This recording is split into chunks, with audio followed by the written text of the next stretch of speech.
You got Eden coming out the Yes. 17th. How you feeling?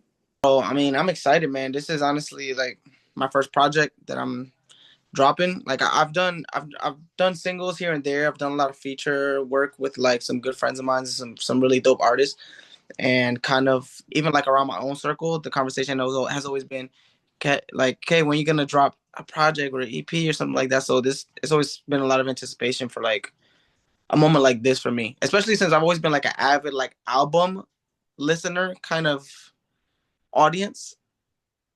Like I'm always the guy that looks forward to somebody's album coming out. I want to hear the songs from beginning to end and like critique like the flow and all that. So yeah, man, I'm excited, bro. So what was the inspiration behind the title? The title Eden is actually named after I would say might be my favorite song on the project, but it's definitely the song that I felt had the most to say was Eden. It was basically about not realizing the goodness of something that you had until you're out of it. Even the garden, and Yeah.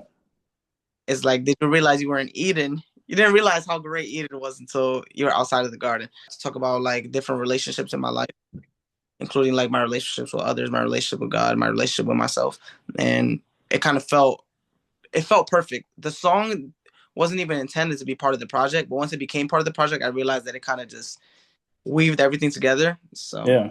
that's how. Yeah, that's dope. In addition to that, I also wanted to kind of dig in and see um your sound is you kind of you blend R&B and hip hop really well. So where was the inspiration behind that? What made you want to stick to doing both together versus like just choosing one or the other? That was something that was very, I'll say, challenging for me to figure out. People figuring out like what's their sound going to be or what's their lane going to be musically, because I felt like I was such a fan of rap, and then also such a fan of R&B and even pop. Honestly, like that's not a bag that I've dipped into yet, but I'm a Yeah. super pop music too. So and ultimately, like I like making music that I like to listen to. So that was always the challenge, but I kind of grew up on like very mainstream hip hop and R&B, like 106 and Park type stuff, things that came on the radio. Yeah, it kind of honestly just came natural from there. Like I knew if I did something that felt too rappy, for some reason it didn't feel like home. And if I did something that was too singy, it felt like something's missing. At times it's okay, like I'll waver to a stronger to one side, but ultimately like what pleases me most is when I feel like I'm getting all the elements. And would you say it's like situational, or is it just something that kind of like happens while you're writing and it kind of just comes in and then you kind of decide from there what the direction of the song is going to go? No, yeah, it's definitely. I would say it's definitely situational. I before I even started recording, I was a producer first, so I think my process involves a lot of creating the music and then thinking, what does this feel like? What am I hearing on here? So a lot of times the music kind of dictates what the direction is going to be in regards to like style. Who would you say kind of inspired you to go that route? Was there anybody like in specific, or is it just something that you kind of adapted over time? It's weird because I think I have artists for the R&B side that I would say, oh, I listen to a lot of like, oh, like the Chris Brown type stuff, and then I have artists for the rap side where I'm like, oh, I like the blends that like Drake does, or even when I was getting into CHH, I'm like super into Andy and stuff like that, Andy Mineo, and I don't think I had like a certain person that I looked to that did both. There are people that do both. I would say as of not gonna say as of late. I know like Drake is somebody who did a lot of both. Even like CHH side, Andy kind of blends both. But once I started doing it myself, like recording, there wasn't a specific person that I was looking to for that. I was just kind of trying to figure out what that formula looks like for me. At least to me personally, I noticed that kind of that blend has been kind of on the rise. I feel like we went through a season where it was like you were just hip hop or like you were just R&B, and then as of late, I would say at least within the past like decade, um, I feel like there's just been this kind of renaissance of like hip hop and R&B, and it's kind of it's really cool. I I really like when genres. I know hip hop and R&B kind of go hand in hand sometimes, or Yeah. usually most of the time. But I don't know, just seeing the renaissance and like especially in Christian hip hop and Christian R&B, um, it's everywhere, and it's so cool to see you landing a spot as a distro artist. Can you tell me about that? Just kind of how you're feeling about that? Amazing. Like that process kind of that came out of the blue, and as most blessings do, like you don't expect something. Yeah, That was honestly a great. This whole thing has been such a great moment for me because of that. Because I feel like I was working on my music, I was working on pushing things, and then this is in a situation, and I'm a fan of Rapzilla. I've followed Rapzilla for years, and from night to day to get a message from a friend of mine saying, "Hey man, Rapzilla is interested in doing a distro deal." I'm like, this is the last thing that I expected to do yeah, it must have been wild for you. because I wasn't aware that Rapzilla was even doing this, one, and two, because of that, I wasn't. It's not something that I was in pursuit of. For that to happen, it's been awesome. It's been awesome, and it's a great feeling to feel like you're being backed by a group that you believe in and also believes in you. It's really cool. The whole distro stuff. It's just cool to see, artists like yourself, just kind of, kind of starting their rise, right? So yeah, that's awesome. I'm super happy for you as well. So I know you've worked with Rodney Jerkins. Can you tell me a little bit about that? What was it like working with him? Rodney Jerkins, if you know anything about like his work, Rodney's a legend. That was an opportunity that came through a company that was called Protege. I submitted some music to them and some of my just writings and songs, and actually the opportunity came by me being selected out of a group of people. And then once I was selected, they flew a group of us out to LA, which, praying for LA right now. Went to go out there and work with Rodney. It was basically like a writing camp type of situation. Honestly, it was surreal, man, being in a space with so many like talented people and kind of all in the same, that same mindset of working, wanting to do music and just being honestly like elite in their work and what they do. It was crazy, especially being around Rodney and hearing like his wisdom and him pouring into us with regards to like his experiences with the music industry. And it was awesome, man. It was really great. Yeah, yeah, that's dope. And then not only Rodney, but I think if I remember, you had Timbaland on IG. I watched a little bit of that too. That was it's so weird seeing Timbaland doing that kind of stuff, but it's also really dope to see him like kind of interacting kind of with the underground, especially within like Christian music. It's dope to see. So like, what was that like for you? That was crazy. Like you said, it's just something that you wouldn't expect to see. But he's been Yeah, a bit of time now, lending his ear to the upcoming artists and seeing like what sounds are out there. And hats off to him, for taking time to do that and just having his ear to the ground in regards to what's happening or what's coming up next. And that experience was crazy, man, because I went into that. It's a shot in the dark. I am playing right. doesn't necessarily mean that he's going to be a fan or that he's going to like what he hears. It's a 50 Yeah. toss up between this is going to go really good Yeah. or you're going to feel like you got some work to do.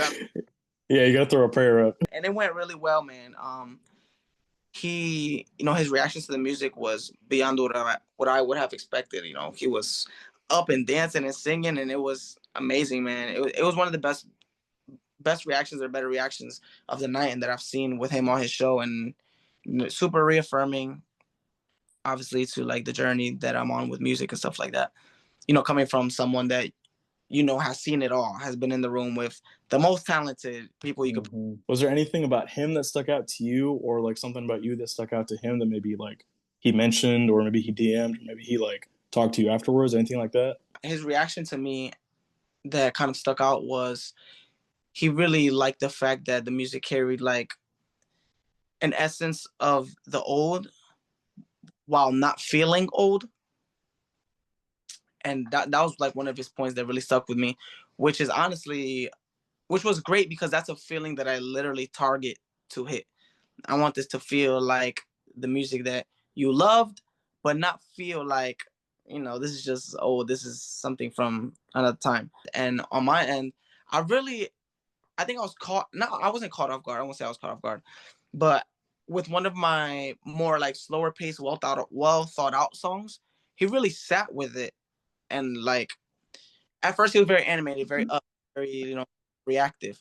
When it came time to like the settle down, he really settled down with the song and just sat and like listened to lyrics and like vibed with it, like, and you can tell he was really locked in with it. In my experience with like people who have done a lot, they either go based on, is this grabbing me or is this not grabbing me? Is this hitting now or is it not hitting now? So I really was surprised by his, inclination to say, all right, this is this kind of song. Let me sit with it. Let me lock in with it. Let me see how this really feels, the intention. I think I touched on it earlier, but it's cool to see somebody like Timbaland and so acclaimed like Timbaland kind of, I don't know, he's just like super into it. He's just very especially when he's like listening. You can tell he's not just listening, he's listening. Like you said, I think you said it, he's like locked in and he's appreciating the nuances. He's appreciating just everything about it. So yeah, I saw that and I had to ask you about it. It was super dope. There's a I could be wrong about this, but there's a picture of you. You're holding a guitar. I think it's your distro. The picture you have for your distro, like your brand. Yep. It's you holding a guitar and you're sitting on the edge of a roof. Was that J. Cole inspired?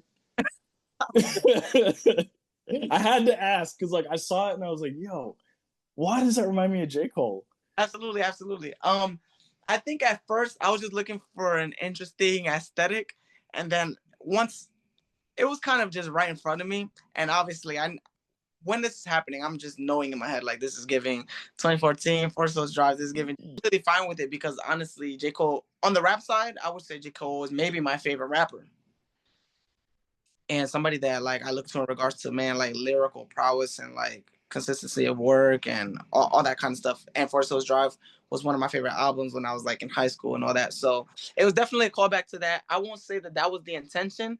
but once I saw it, like I didn't shy away from it. I'm just like, yeah, this is totally. What was your life growing up? Connecticut is super talented, man. It's a super talented state, and there's a lot more going on here than Connecticut gets credit for. So there's always been this feeling of like the underdog. When you're younger, maybe you're like heavy into sports. So you feel like, if you're an athlete coming out of Connecticut, you're the underdog. Or if you want to do something on TV one day, but you're coming out of Connecticut, you're the underdog. You want to do music, but you're coming out of Connecticut, you're the underdog. Yeah, it's kind of underrated because you don't really hear about talent coming out of Connecticut. And then once you realize that, I can't think of anybody off the top of my head at the moment, but besides you, of course. There's a lot of that grit amongst people that are in pursuit of pretty much anything. But New Haven, I loved growing up here and being raised here. The school system was great. I grew up blessed, to have my in the household full family, mom, dad, brother, and myself. And, just God has been so good to me, man. I've been so blessed in regards to, being able to be, have things taken care of. Like I didn't grow up in the best neighborhoods, the worst neighborhood. I was blessed to be in one of the best households. Like, I grew up around a lot of people that were struggling, friends that, their situations weren't that good and they were just down the street. But, I was blessed to be in a home that was well taken care of. My parents worked very hard. They moved down here from Puerto Rico. They first moved to Jersey, then New York, Connecticut, where I was born. And, their hard work really paved the way for me to be okay. And Yeah. the settings that maybe weren't okay. You know what I'm saying? So, but growing up in Connecticut, man, it's great. It's a beautiful place. There's a lot of hunger here. Like kind of we were saying, what's missing at times is just that light shed upon the people that come out of here that are doing great things here, which there are a lot of people doing great things here and coming. Yeah. That's always been the chip on my shoulder to to be one of them, or to do good for the people of where I'm from, or be able to, you know, shine a light on where I come from. Was there any pushback as far as your career path? Well, as you were growing up. I will say I'm a I'll mainly say no, because my family is a musical family. I come from a very musical background. Like my dad plays instruments, he plays guitar and sing. My mom sings. My grandfather, guitar player, aunts and uncles, they like family reunions are my family getting together and breaking out instruments and singing. Oh yeah, that's awesome. Yeah, so it's a very musical background. So there was never any pushback in regards to like, oh, you want to do music. Um, I would say as I got a little older, there was there were conversations more so of, you know, balancing what are your expectations versus what kind of risks are you taking versus what kind of career are you in pursuit of, and what are the best ways to go about it, especially like around college times when I'm deciding what do I want to do with my life. I love music, this is what I'm passionate about. um Ultimately I did end up going to school for teaching. Actually, I'm a teacher. Oh, okay. Yeah, so I teach middle school right now, sixth, seventh, and eighth grade. And and honestly it was a path that, you know, I was drawn towards doing that, but my passion was for music and pursuing things, creative things, and all that. But it's been just the perfect blend due to those difficult and hard conversations that I've had with family, with parents, and stuff like that. Because I now I'm in a situation to where I'm taken care of. You know, I have work financially. I'm it's great. It's very secure. Yeah, at the Hmm. same time, I have a lot of free time for vacation. You got your winter break. You got your holidays. You're out at 3 o'clock. You know, you're not working until into the nighttime. So it has provided a pathway for me to go hard with what I want, and yet also, you know, have things taken care of in a way that would, you know, everything is a well-rounded pursuit. What got you into to education? Man, I was super into school, man. I like being in school. The guys are like, oh my God, education is amazing. But I think our dynamic of being in the building, seeing friends, going from class to class, the hallways, the teacher, all my boys, sports, just that whole dynamic of the school setting, I enjoyed it. My father always told me, you know, enjoy the level that you're at now. Mm, Because there's this mentality of, okay, you're in middle school and you're dying to be in high school. You're in high school and you're dying to be in college. You're in college and then you're just dying to get your degree, yeah, start working, and then you wish you could go all the way back to the beginning or something. that's real, man. So That's real. I really took that in at a young age. And when I was in middle school, I just enjoyed being in middle school, man. When I was in high school, I just enjoyed being in high school. Same with college and now in like my career and stuff like that. So What made you want to teach middle school specifically? that's when kids Hmm. come into their own in regards to, this is the kind of person that I want to be, or these are the kinds of habits that I'm taking up. Right around that like seventh, eighth grade era, there's a lot of molding. You know, ultimately, like I do want to be able to make a difference in a lot Hmm. of the people that, you know, I come across. So I just felt like that was a perfect. It was perfect timing wise. Although I am certified to do high school as well. That's probably something I'll do a little bit down the line. But I feel like this was the perfect time to be where I am now. Do you think that ties in with your faith in any way? Do you think the Lord has? I know the Lord does everything with intention and with purpose, but would you say that's something that like that was a door that the Lord specifically opened for you, or was there a different door that was closed that the Lord was like, no, I don't want you to walk through that door. I want you to walk through this door. Absolutely was a door that, you know, God opened for me specifically. And I think I just didn't realize it at first. I think I had the mentality at times of like, I have to do this versus I get to do this. Hmm. Realize, you know, coming out of college, I was just looking at it as, all right, I get to have my career now. Now I can start my life as an adult and savings and finances and kind of, I feel like God regrouped me into remembering, you know, you have a purpose where you are. So yeah, I definitely feel like God put me there, and it's been an ongoing process of, you know, how can I be of best use with what God wants me to do here. how did I end up here when I originally was just, my brain was just chase music, just chase music. There's a reason why this has become part of the process. And that's something that, God reminds me of pretty much daily, man. You're here with a purpose. Do you think your career as an educator and then your career as an artist, do you think those two, is there a point where those two tie in together? Definitely for different reasons. It's funny because when I first started teaching, I was trying with all of my might to make sure that these things do not cross into each other. They naturally just began to. I realized, like, the first thing my students notice, or the first thing they ask when they realize, when they hear that I do music, they're like, "Oh, Mr. B," that's what they call me, Mr. B. And my last name is Bermudez. They're like, "Mr. B, you make music? Oh, you be cursing in your music?" 90 of them, that's their first question out of their mouth. Not a question that I would have expected, but every time if there was a script, that's right in the script for all of them. I'm like, "Nah, I don't make music like that." And then the conversation becomes something else. It's like what they're expecting is always something tainted. So that has, opened my eyes to the influence of the music. And then also, I've also been able to, because they're the younger crowd, it also helps me keep my ear to what's popular. What is the new thing? Because there's always a new thing. You're hyper conscious of it because not only are you not only are you a professing Christian, but you are also in a position where you are stewarding the next generation, Right. and you obviously want to lead by example.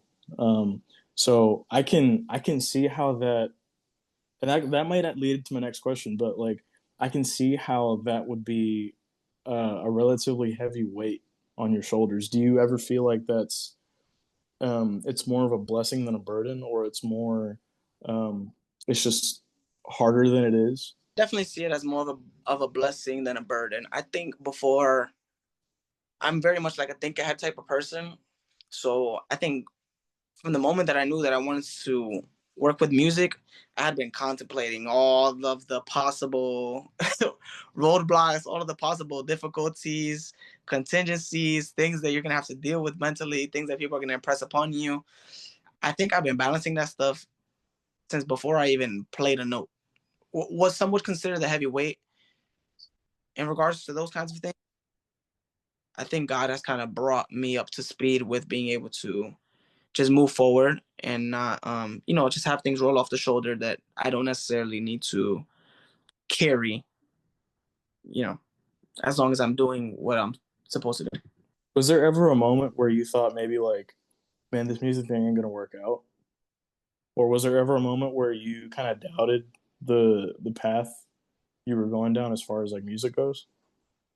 There's definitely been those times of, things are going slow, or the slumps, like creative slumps, it's been so long, and in order to do this successfully, it takes a certain level, I would, my like analysis, to do this successfully, it takes a certain level of consistency that I'm still trying to exercise and put forward, and a certain level, of work ethic.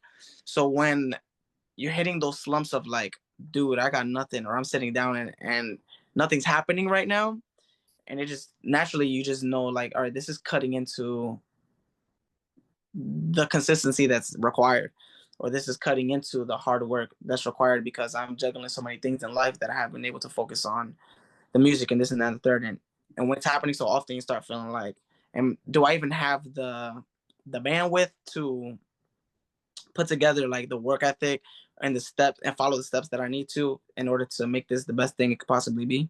So Hmm. I've had a lot of those moments, but over time, the process has gotten more familiar to me.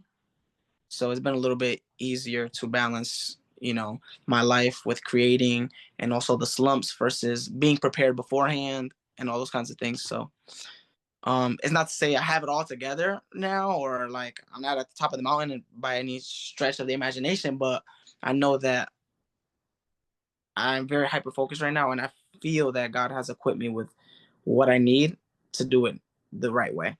If there's one of your students, if they're not doing so well, or if they're struggling, um, what do you do? Because it's different. I feel like it's different when you're not a Christian, when you're a Christian. How do you approach that? Like, how do you approach a student that's maybe not doing so well? Like, what's your method of encouragement like? So I really kind of draw back to my personal experiences when I was younger. I had a teacher who, his name was Mr. Supik, and I'll never forget it. I there was a day where he's collecting everybody's work, and I know I did not do this work, man. Oh yeah, yeah, I got it. Give me a second. I gotta look for it. And I'm going through the bag, and I'm going through folders and shuffling through papers, and I know for a fact this paper is non-existent. And I think I had done things like that so often, and he might have been the first teacher to call me out on it. He's like, and the conversation was not about the assignment. The conversation was not about the work or about the time that I had to do it. The conversation was literally about you know, what's in your character, that your first reaction was to lie to me and try to come up with an excuse and like, you know, BS your way into finding a way out. Like why was that your first instinct instead of maybe, Mm. my bad, mister, like I forgot to do it. Can I have time where I'm gonna hand it in tomorrow or whatever the case may be. He was the first teacher to impress that kind of confrontation to me at a fairly young age. I think that might have been like sixth grade or something like that, fifth or sixth grade. Mm. So when I do have those moments, like with students, I try to, I would say, obviously I can't always recreate that directly, but you know, address them as you, the young man or the young woman in your character. Like, Mm-hmm. forget about the assignment, forget about the grades. There's going to be plenty of grades and plenty of assignments and plenty of these moments. But like, you know, what's going on with you? And the conversation really changes. Obviously, sometimes the work is about the work, but when I'm very locked in on like, what am I doing? What am I doing here? And what should I do with me being here? Those moments come about more often. Do you think that's going to really help you in the future? If you ever need to educate somebody that's up and coming, wants to pursue music? Absolutely. Especially, you know, I've had people to help me along the way in regards to like my musical journey. Like when I wanted to be a musician, I had a teacher teaching me how to play keys. When I wanted to produce, I won't say I've had people that help me, but I won't say that I've ever had like a musical mentor in regards to like production and writing and artistry. I've had to scrap for a lot in regards to, how do I do this the right way? How can I make this be better? Why doesn't this sound like that? And how do I like plug all the things so that they make sense? So through that experience, you know, I really have, even at this point, like I have people that I try to impart that kind of information into, you know, things that I didn't necessarily have someone handing to me. So yeah, Yeah, coupled with yeah, the situation, I feel like it is definitely the perfect storm for me to impart into others that, you know, along the way. I think I have friends that are like younger than me, and I think to myself, dang, if I would have had this going at 17, like who knows? But it's great because that I could create that for someone else. they have a positive outlet, and they can come up to you and be like, "Yo, can you help me? I'm trying to get into the R&B game. I'm trying to get into the rap game. What do I need to do?" Um, and like, I think that's something that people. Sometimes it happens, sometimes it doesn't. At least in my experience, I feel like it does. People get afraid to ask for help. Like sometimes I get afraid to ask for help, sometimes because sometimes it's only because of the answer that I might get. But and I think that's why, especially in your case, not only are you educating the youth, but you're in a position where you have influence on the youth too, which is incredible. It's such a great, and I'm sure it's a humbling place to be in. What was your journey like coming to Christ? I think, you know, I had like my first experiences with like, you know, encountering God at a fairly young age, maybe like around 11 or 12ish, which most would say that's the beginning. Growing up, like my dad was a club owner. So I grew up falling asleep on two chairs at the club. Like, that's what Mm, I'm saying. And yeah. so So when I was around 11 or 12, I really did feel and understand that shift of this is something different, as opposed to just this is something new. It wasn't that God is something new, it was that this is something different. And I did experience God in that way. I was talking about this recently with a friend, and at that time, man, there was the church that I was going to or attending with like my mom and my brother. There was like a heavy flow of young people, dude. So it didn't carry this feeling of like, oh, I'm going to church. Eventually, it had a feeling of like, oh, I'm going to see all my friends who are in church. Like all the friends that I made there, like, bro, I'm talking at least like 30 to 40 like young people who are not just attending, who are involved. Like they are the people singing, they are the people playing the instruments, they are the people, participating. It sparked the whole I would say like a very strong movement revival of like being in pursuit of God and wanting to know God and wanting to know what anointing is or what it is to be used by God or what it is to feel God and understand God and those kinds of things. So I feel like, that's nothing that I had control of. I just feel like God put me there at the perfect time to just be caught on fire. What does it mean, or what does it feel like to be used by God? What does that look in your eyes? Well, everybody has this thing where they're wrestling of like, what's my purpose? What is it that I'm supposed to do while I'm here? And I just feel like when God uses you or being used by God, it literally just looks like you impacting someone else's life for the kingdom of God, or just knowing how important God's love is to you, and knowing that there are people that haven't experienced or understood that at all, and that you playing a part in that grand discovery, awakening, experience, encounter for someone else. It's priceless, man. It's priceless. It's better than anything. Like that feeling of like, oh, I feel great imparting musical knowledge to someone, or experience of, I'm helping you get a head start, bro. That's nothing compared to I'm. God is using me to Mm-hmm. experience between you and God. Like that impact is beyond anything. I like to ask that question just to kind of, I just feel like everyone has a different walk.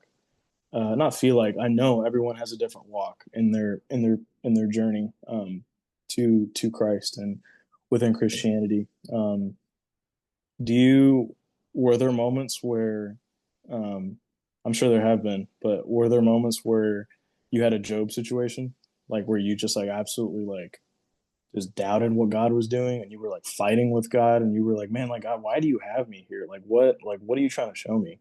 I don't mean to sound like give like superhero positivity vibes going off or anything like that, but I think I've never truly I mean, maybe it's because I was young. You know how they say like, introduce a child to the ways of God young and never stray away. Yeah.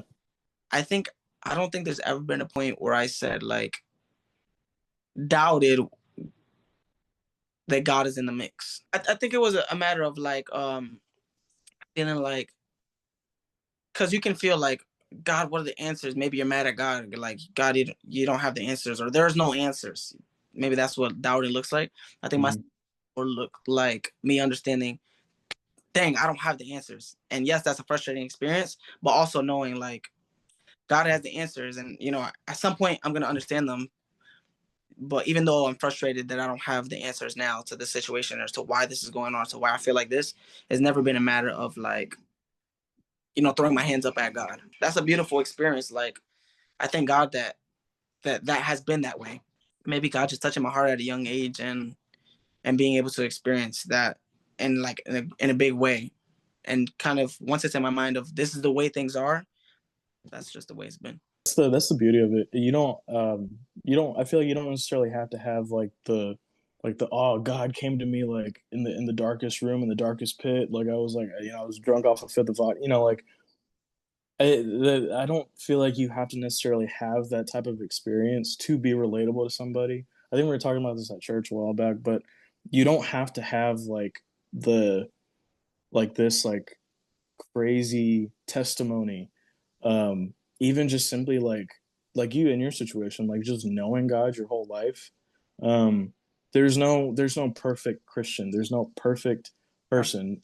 It's impossible. The only perfect one is Jesus, and like he through him he refines us. Everybody goes through things, man. Like I've been at my lowest points. I've been super far from God, although I know that God is calling out to me. You know, those kinds of experiences also lend themselves to being able to speak to people that feel like they're far from God, or feel like, how am I supposed to be close to God when I'm this, or I keep doing this, or those kinds of experiences. So life just lends you to those kinds of ups and downs regardless anyway. So, like your initial testimony may not be some big explosive situation like you're saying, but throughout life, like you end up picking up those testimonies regardless. I'm curious, where did your name come from? KDNS. How'd you think of that? Bro, the name was a struggle for a little while. That's funny because it's super simple. It's a very simple name. It's super easy to remember. I save it in my phone as KDNS Bermudez. It's actually supposed to be the word cadence, Oh, okay. Yeah, okay. That is sick. but it's spelled out like KDNS, which is a lot easier to remember. And when I looked it up, I was like, oh, there's no other name or thing. I think there's probably like a radio station somewhere in like Wyoming or something like that. They're like KDNS. But outside of that, like if you search up KDNS, for the most part, okay, through like social media and stuff like that, I've always, like, my first social media name was SnapDat off meaning like, oh, Snapdat, like photos, whatever. Yeah, yeah. In high school, I had this cool guy syndrome of like people are calling me Snapdat all the time, right? And then but then when I was trying to figure out names, I'm like, Snap That Kev, that just doesn't feel right.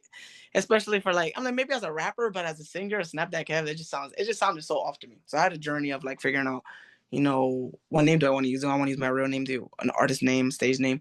And Cadence came about because as I was doing music and recording stuff and showing things to people, that is a compliment that I would get often. Like, yo, your cadence on this was fire. Or like, your cadence, oh, your flow on this, Mm, what the heck is cadence? Anyways, so I started kind of flirting around with that name. And when I wrote it out that way, I realized that backwards, I'm like, oh, wait, that's Snap That Kev. so that's that's cool.